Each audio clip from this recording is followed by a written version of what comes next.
Uh, I'm going to now call upon Minister Deshawn Hardy. Deshawn, please come over. So he's a community leader, public speaker. He's fighting for this cause, many things, and he likes meeting people, loves to be involved, in the local community causes, and pretty big voice within the ministry, in the voice of ministry, here locally in Oregon and also within US. He's a proud father to 3 and a loving husband. Just recently in Happy Valley, Minister Deshawn Hardy and his daughter, I think she started off saying, hey, what should I do, right? And how can I help? And she just texted a few of her friends, put it on her Insta, right? And just looking around, and it just went, right, from one to a few other friends from school. I think she's still in high school, she's in college, yeah, right? Still in college. And lo and behold, on that day, 4,000 people turned up at Happy Valley, right? And if you Google the protest march in Happy Valley, led by Minister Deshawn Hardy's daughter and him and his family, everybody lined up, just showed up there, right? And as I was talking to you at the start of this thing, just showing up, and that's what they did. They came to the rally, they marched, they sat here, they even on the way, on the sides, they just sat there and they showed up. It means a lot. So without much further ado, Minister Hardy.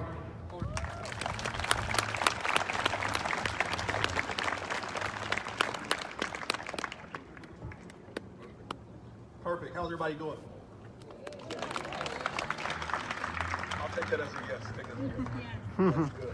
I wear a lot of different hats. Like you said, I'm a minister, I'm a pastor, I'm a public speaker.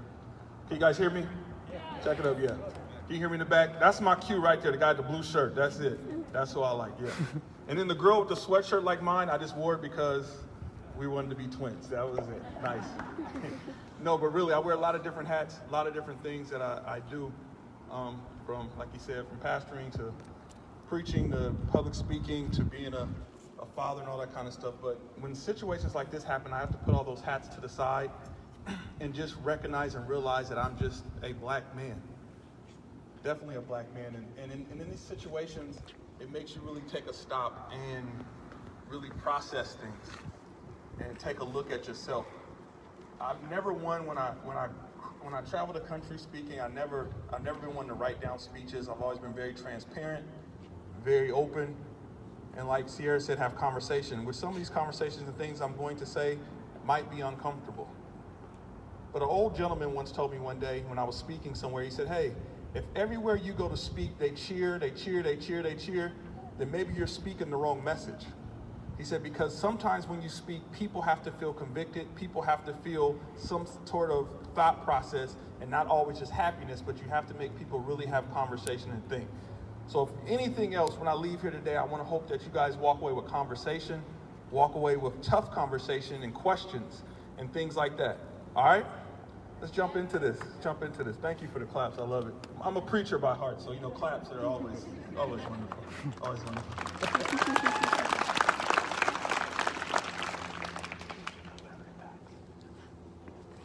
The first time I'll kind of start like Sierra, because I thought that was really meant something. The first time I got introduced to the word, and I'm going to say it, nigger, because I can, and I want you to understand. I don't want to, I believe there's power in saying it and taking away power when you say it. The first time I got that word called for me, we grew up in a little community, and that's around a time when, I don't know if you guys remember, skinheads were around and all that good stuff. And I was outside playing. I was probably about maybe 3, 4 years old playing outside. This guy comes by and he goes, you're just a little nigger. I didn't even know what nigger meant. So I had to run in the house, ask my mother and say, hey, I just got called this word. What does that mean? And the look on her face in that moment was priceless. But what I realized, the same look on her face that she had at that point is a lot of looks on a lot of black parents' faces when their kids come to them and have to ask what that word means. As life went on, I went through school, we lived in a community, and I was in middle school. And I was in the back of the class, And I never forget how I remember his name, a kid named Chris was sitting next to me. And we were writing, doing a project. And Chris looked at me and said, "Hey, you're a nigger." Now I've been taught what that word was because about 7th grade. So I said, wait a minute, you can't call me that. So I tried to do the right thing, I thought, and I ran to my teacher and said, "Hey, Miss Silverston, Chris just called me a nigger." And Miss Silverston looked me in my eyes and said, "You are." I was puzzled at that moment because I was in a classroom where I felt like someone that was there to protect me was no longer protecting me. So now I had to go home, tell my parents, "Listen, Chris called me a nigger." "Well, what did you do?" "Well, I told my teacher." "What did she do?" "She said I am one." The look on my parents' face. If you haven't grown up in a black household, you don't mess with black people's kids. It's one thing you don't do. And probably anybody's kids, but black households, they really protect for their kids. So the next day, I noticed my mom was up getting dressed when I was getting dressed for school, and she was putting on a really nice outfit, getting dressed up like she was going to an event. And I said, "Mom, where are you going?" She goes, "I'm going to your school." And I said, "Well, okay." She walked me to school. She sat in class with me the whole day. And at the end of class, when we were leaving, she said, "Step out the room real quick. I have to talk to Miss Silverston." Let's just say I peeked through the window and all I saw was a lot of this, and a lot of this, and a lot of this. And Miss Silverston was really red because she kind of knew that she had really messed up, and if she didn't, my mom let her know. Now, I say all that to say this. It's what we live. It's what I have lived. It's what Sierra has lived. Us as black people, this is something that we have lived not just now. The reason why George Floyd is so important now is not because it was George Floyd. It was an overspill of so many things that have happened. So many things have happened. So when you look on your news and you see people protesting and upset and going crazy, it's not just for George Floyd. God bless his soul. It should have never happened. But there was an overkill of this that's been happening years and years and years and years and years that is now busted like a pipe. Does that make sense? Yeah. Makes good sense. So with that, you look and you say, well, wow. I think now people are starting to say, well, we didn't know. I've heard a lot of this. I didn't know that was going on. Wow, why didn't we do something about this years ago? And I'm saying we have. But I'll give you this analogy. I'm a guy of analogies. I'll give you this analogy in how we've treated these deaths in the past. Say I live on a block, on the corner house on the block. And you right here at the camera, she lives right next door to me, and he lives right next door to her. Well, they come rob my house on Sunday at 3 a.m. They rob my house. Then on Tuesday at 3 a.m., they rob her house. Then on Thursday at 3 a.m., they rob his house. So now we all come together and we say, hey, man, my house got robbed Sunday. She's like, my house got robbed Tuesday. My house got robbed Thursday. 3 a.m. Yeah, 3 a.m., 3 a.m. I said, listen, this is what we're going to do. We know he's coming every other day, and he's coming at 3 a.m. So now on Saturday, we're going to get him. We're going to wait up 3 a.m. We know he's coming to the house, probably past his house, and we're going to catch him. So we wait up, and at 3 a.m., we're outside, and we're waiting, and we see this silhouette coming our way. And we're like, that's him. Here he comes. And as he gets closer, we all jump out and say, hey, you're the robber, you're the robber, you're the robber. And he takes off and he runs. And we look at each other, we slap each other high five, we did it. And then thought process kicks in and says, wait a minute, did we fix anything? No, because here's the catch. Either he's gonna come back here later, or he's going to somebody else's neighborhood to do the exact same thing. That's what's been happening with these deaths of black people. We have people die, we rally up, we say, this is terrible, we can't have this happening no more. It's on, we post. 3 weeks later, the new basketball game comes out or something happens and we forget all about it. And we've never, ever fixed the problem. If you're bleeding to death, you don't need a Band-Aid. If you're bleeding to death, you don't need a Band-Aid, you need help. And so when this happens, it takes more than just a black voice to stand up and do something about it. It takes everyone's voice. Because this is not just a black issue anymore, this is a humanity issue.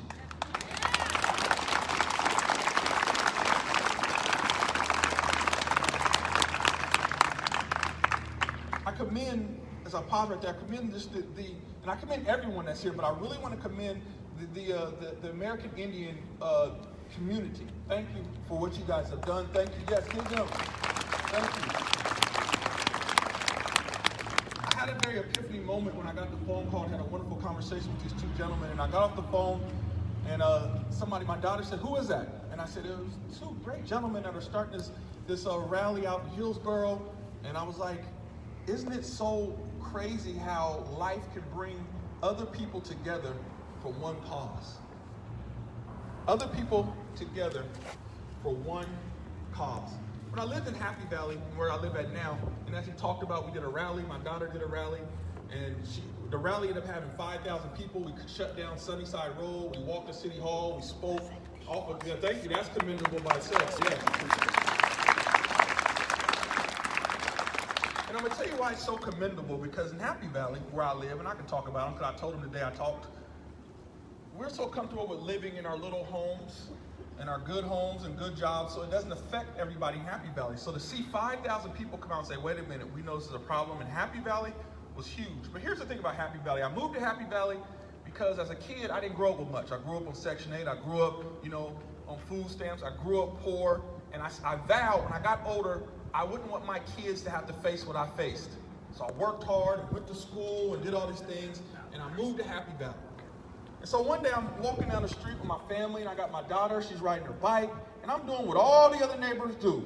Just enjoying the sun in the community, and we're walking down, and a car drives by, and they yell out, "Look at those niggers! Look at those niggers!" Here I am faced with the same problem that I was when I was a kid. And now, instead of me looking at my parent of what that word meant, I have my little daughter on her bike looking at me saying, "Dad, what is that word? Dad, why do you look so upset? Dad, why are you enraged right now?" Now, I'll be honest with you guys. Don't tell nobody. I don't think we have no police officers here. If they do, it's okay. I was really upset that I wanted to chase the car down, jump on the hood, snatch some things out of there. You guys probably been seeing that on TV a lot lately, right? With the riots and things going on. It's because of a frustration of why am I still dealing with this now?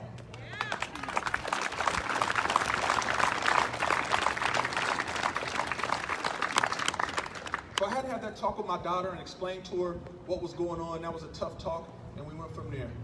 As I close, I'll end with this.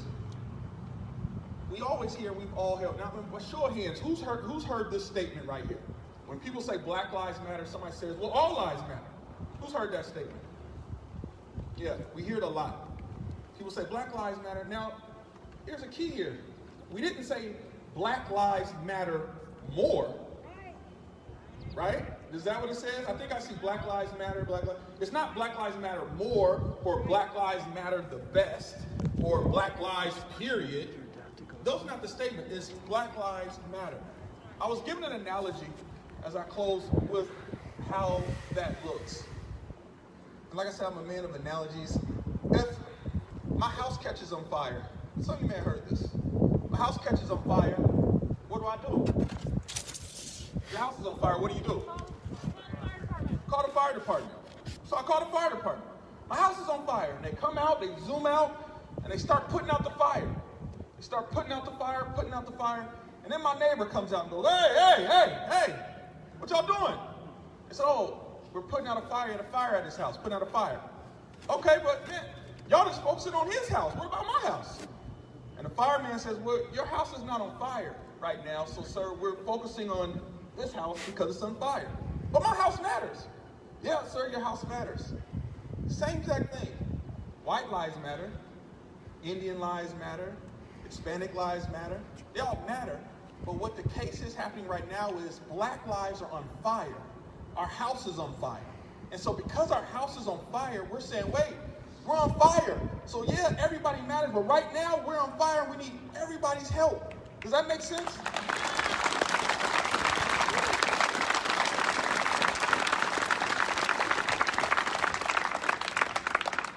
I took that from somebody else, so if anybody asks you all lives matter, you can use it too, don't worry. Just give me my credit when you give it. No, but honestly, this is such a serious situation. As I stand here as a guy that's 6'3", 220 pounds, give or take, you would think that I'm a very strong individual. I can take care of myself. But I just was telling somebody, I just was at a church and I just got done speaking this morning before I came here, and somebody asked me, was I okay? And for one of the first times ever, I'm usually that guy that says, yeah, I'm fine. But in that moment, I had to look at them and say, no, I'm not okay. I'm drained. I'm tired. I'm frustrated. I don't have all the answers. I don't know what to do. And so this has to stop. We cannot no longer let this keep happening. One time I want everybody to say, this has to stop. 1, 2, 3. This has to stop. Yeah, that was okay if we was talking about we was going to Starbucks next. Let's try this again. 1, 2, 3. This has to stop. This has to stop. This has to stop. The senseless killing of black people that are getting killed by our police officers, can't jog down the street, can't go into the store, these are things that I live. I can sit here all day, all night and tell you stories, personal stories of me being in restaurants and being discriminated against, me driving down the street, police officers, but we don't have that type of time. But what I think the message here is, if you leave with anything, I need you all to leave with this. You need to be the change. Say that with me. I need to be the change. One more time. I need to be the change. I need to be the change. So what does that look like? Educating yourself, as we said. One of the first things to do is don't just run out there gun ho and do what you think we want to see happen. Educate yourself and say, wait a minute, why are they upset? Why are they fighting? Why are they mad? Have conversations with our kids. I think Sierra said it great. This doesn't just start. Sometimes this is bred into things, and conversations need to be had about what we need to do. Have these conversations, reach out and find ways. This is a great first step, but this is just a moment. This is just a moment right here. But what we need is a movement to happen so we can stop these things and keep our black lives safe and keep humanity safe. One time, Black Lives Matter. Black Lives Matter. Thank you so much.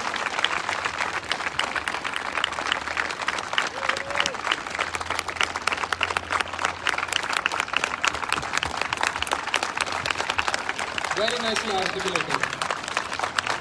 Pastor Deshawn Hardy, ladies and gentlemen.